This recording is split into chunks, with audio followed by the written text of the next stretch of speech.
Innal hamdalillah nahmaduhu wa nasta'inuhu wa nastaghfiruh wa na'udzu billahi min syururi anfusina wa min sayyiati a'malina may yahdihillahu fala mudhillalah wa may yudlil fala hadiyalah.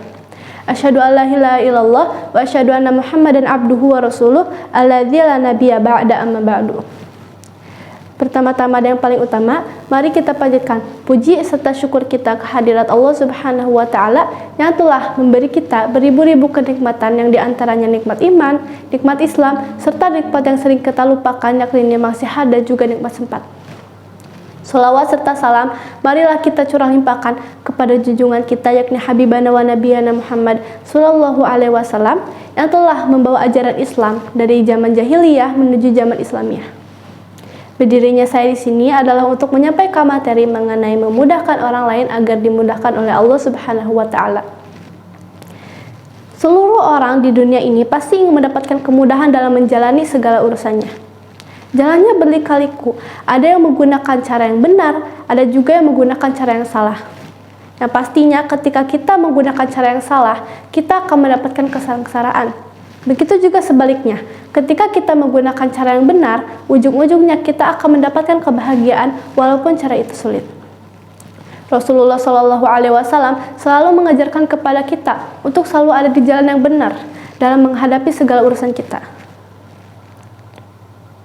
Menggalakkan kerjasama yang positif dan saling menolong tanpa perlu melihat status pendidikan, agama, keturunan, maupun latar belakang. Menolong orang lain, hakikatnya adalah menolong diri kita sendiri. Ketika kesempatan itu datang, tidak sepatutnya kita untuk menyia-nyiakan kesempatan tersebut. Terlebih lagi apabila orang tersebut sangatlah kepepet untuk meminta bantuan kita. Semisal contoh, ada seseorang yang mempunyai kebutuhan mendadak, sedangkan ekonomi beliau tidak mencukupi. Lalu beliau datang kepada kita untuk meminjam uang alias berhutang kepada kita. Selagi kita yakin orang tersebut akan membayar hutang tersebut dan ekonomi kita mencukupi, apa salahnya kita untuk membantu orang tersebut?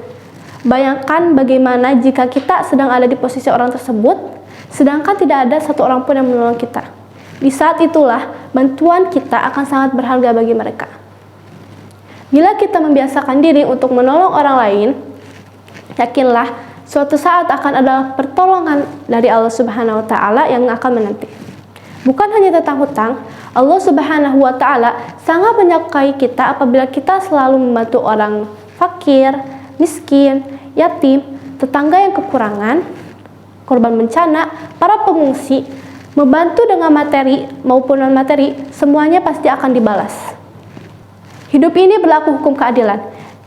Jika seorang petani menanam sebuah padi, yang dia akan tuai adalah beras. Jika seorang pekebun menanam pohon mangga, yang dia akan petik adalah buah mangga itu sendiri.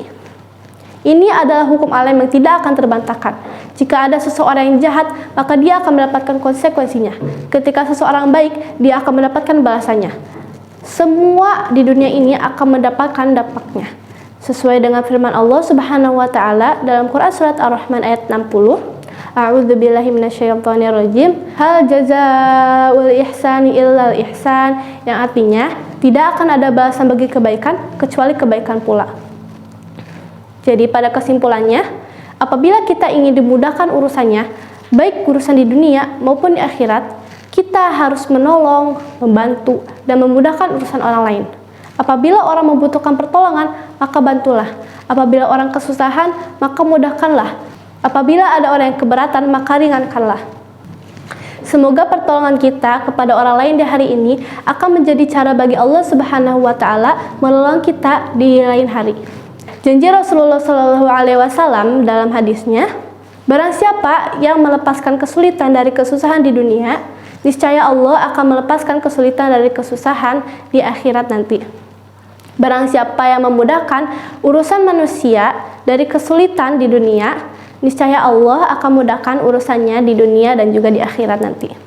Barang siapa yang menutup aib seorang muslim, niscaya Allah akan tutup aibnya di dunia dan juga di akhirat. Allah akan senantiasa menolong hambanya selama hambanya senantiasa menolong saudaranya. Hadis riwayat Muslim. Mungkin itu saja khitbah dari saya. Mohon maaf bila banyak kesalahan, karena kesalahan itu datang dari saya sendiri dan kebenaran hanya milik Allah Subhanahu wa taala. Ditutup saja dengan Rabbana atina fid dunya hasanah wa fil akhirati hasanah wa qina adzabannar. Wabillahi taufiq wal hidayah. Wassalamualaikum warahmatullahi wabarakatuh.